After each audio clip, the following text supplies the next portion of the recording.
Você certamente já deve ter ouvido falar na oportunidade do momento de se investir na bolsa de valores. Mas será que realmente existem ações baratas e como que isso afeta os seus investimentos? É sobre isso que a gente vai conversar um pouquinho aqui hoje. Senhoras e senhores, sejam todos muito bem-vindos novamente a este canal. E hoje a gente vai falar sobre as chamadas oportunidades na bolsa de valores, onde certamente você deve ter escutado por aí que a bolsa de valores estava barata e que essa representava uma oportunidade de você comprar ações. Então eu vou compartilhar com vocês a minha opinião a respeito desse assunto e se realmente existem oportunidades na bolsa de valores. Então, antes de qualquer coisa, já deixa o seu like aí embaixo, se inscreve no canal para você ficar por dentro dos conteúdos que eu soltar por aqui e também assiste até o final para você entender o meu ponto de vista e depois comenta aí embaixo se você concorda ou discorda de mim. Então, antes da gente falar especificamente dessas chamadas oportunidades na bolsa de valores, a gente precisa entender a dinâmica do mercado de ações. Quais são os fatores que fazem as cotações das ações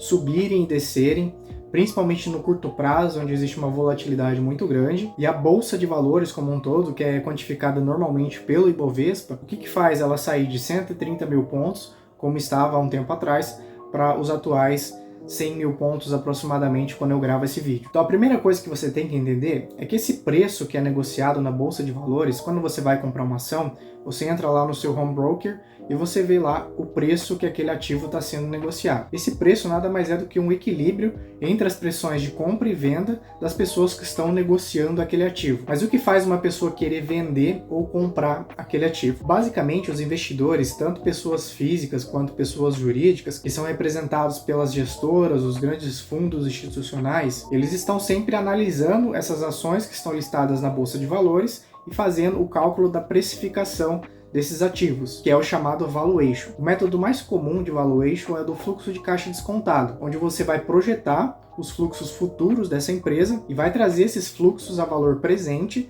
descontando isso por uma taxa de desconto que a gente chama de custo de capital. Esse conceito de desconto a valor presente é um conceito da matemática financeira. Então, se você está um pouco perdido com relação a isso, eu sugiro que você dê uma pesquisadinha sobre isso. Basicamente quer dizer que o dinheiro ele tem valor no tempo.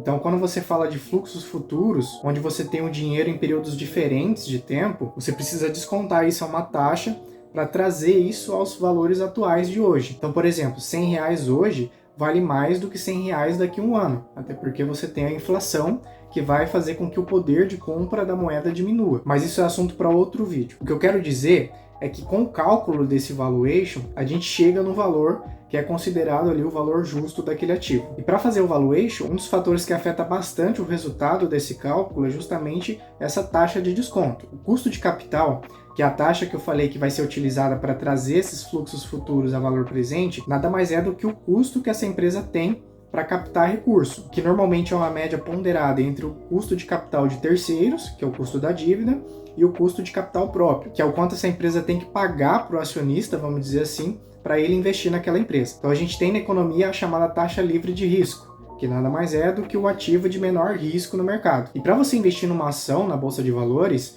o investidor ele exige um prêmio de risco. Então tem que ter um retorno adicional a essa taxa livre de risco para que faça sentido o investidor deixar de investir num ativo livre de risco para investir numa ação na bolsa de valores. Senão não faria sentido nenhum. Então esse prêmio de risco, ele também normalmente é diferente dependendo da empresa. Empresas que têm mais qualidade, normalmente têm um prêmio de risco um pouco menor, porque ela já tem um histórico de resultado, ela já tem uma posição sólida no mercado, então o risco desse investimento é menor do que você investir numa small cap, por exemplo. Aí cada pessoa que faz o valuation tem uma forma de fazer. Existem pessoas que colocam ali um prêmio fixo, independente do ativo, e faz o valuation dessa forma. Existem pessoas que fazem essa discriminação, colocando um prêmio menor para empresas que apresentam uma qualidade maior. Então esse é um ponto que leva a gente a pensar por que normalmente essas empresas mais consolidadas são negociadas a múltiplos maiores. E aí você escuta falar que essas empresas estão caras, mas a verdade é que esse valor adicional que você paga por ela é justamente pela qualidade do ativo. E a mudança na taxa de juros, que é essa taxa livre de risco, ela vai fazer com que a gente tenha um valor diferente para as ações. Então recentemente a gente estava com a nossa taxa Selic em 2%.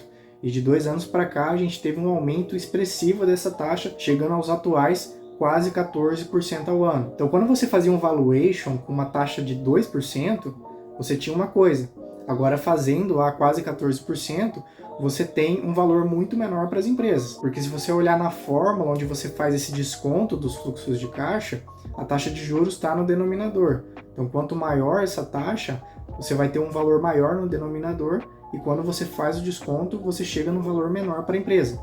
Isso é uma questão matemática mesmo. Então, o fato da gente ter um aumento expressivo na taxa de juros, por si só, faz com que o valor dos ativos diminua. Mas isso não significa dizer que as ações estão baratas porque elas têm um valuation menor. O que acontece, na verdade, é que a gente tem uma mudança em todo o cenário macroeconômico que vai impactar os resultados daquela empresa.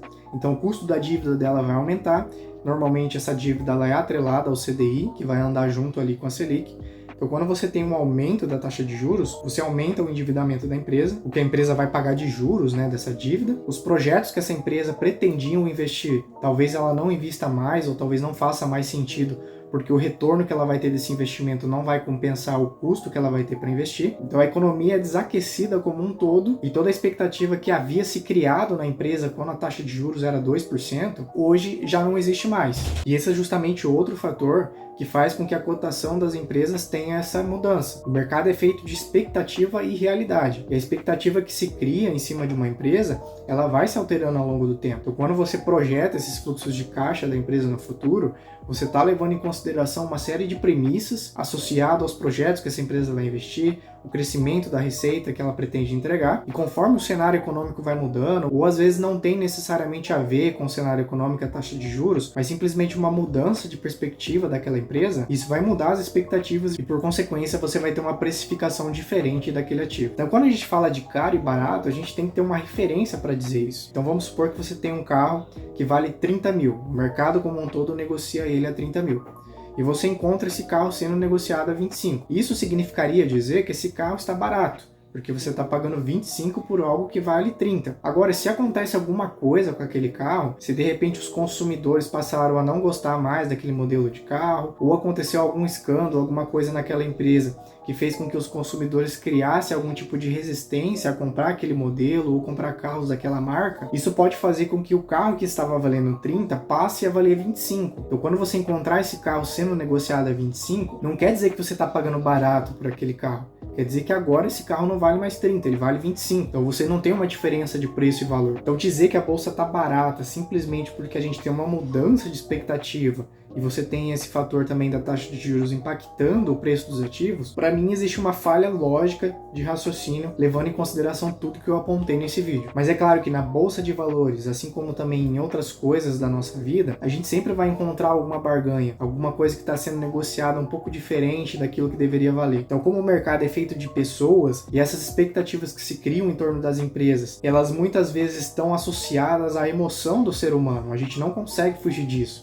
Então as pessoas às vezes ficam eufóricas demais, criam expectativas em torno da empresa que muitas vezes beiram o impossível daquela empresa atingir. Então ela vai ter que ser quase perfeita para conseguir justificar aquele valuation que se criou em cima da empresa. Então nesses casos você vai ter uma sobreprecificação e o oposto também é válido. Pode existir algum cenário onde a expectativa em torno de uma empresa ou de um conjunto de empresas piorou muito, mas que o mercado acaba jogando muito lá para baixo porque se cria um pessimismo de forma exagerada e que muitas vezes você vai analisar aquela empresa e você vai entender que, na sua opinião, não vai acontecer aquilo que o mercado está esperando. Então é fato que existe em alguns momentos, em alguns casos, descolamento de preço e valor. Mas a estratégia que eu proponho aqui nesse canal é investir em boas empresas para o longo prazo e você se atrelar apenas à qualidade daquela empresa. Você vai investir e continuar investindo enquanto aquela for uma boa empresa e as premissas que você criou para ela continuarem acontecendo. E você vai investindo nas empresas da sua carteira de forma regular. Então você vai pegar esses momentos em que a empresa está sendo negociada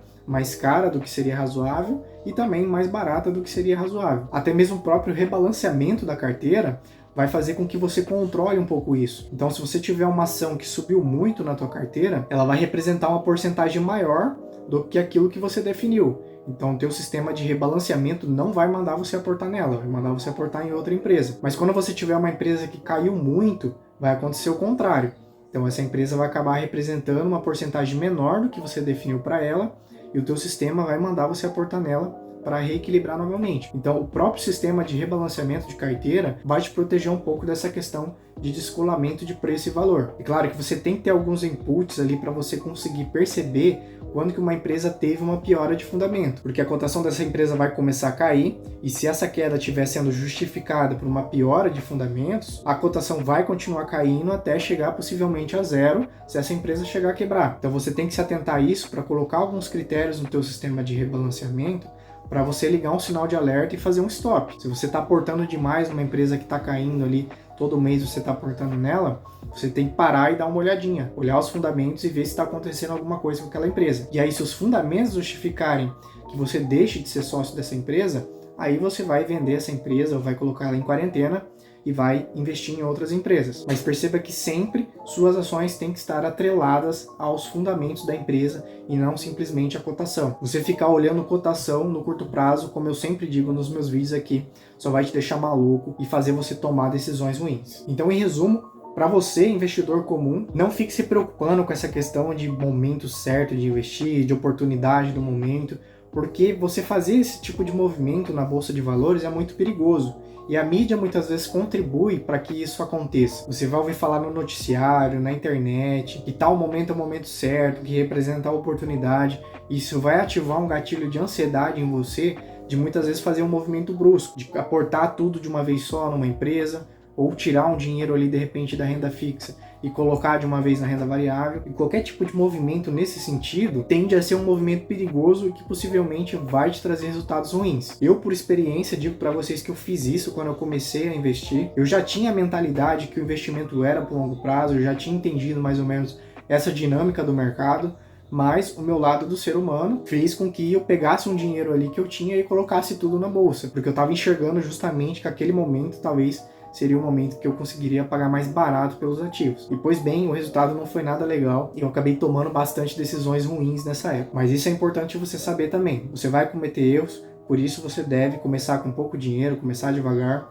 e ao longo do tempo você vai aprendendo. E cada vez mais você vai montando uma carteira relevante e que vai constituir o seu patrimônio. E se você está no momento de aprender, de buscar conhecimento, aqui na descrição vai ter uns links de livros recomendados que vai te ajudar a construir essa base de conceitos, de mentalidade, de saber o que você deve e o que você não deve fazer. E é claro, sempre embasado nas grandes referências que a gente tem no mercado. E agora que você já sabe a minha opinião, comenta aqui embaixo o que você acha, se você concorda ou não comigo.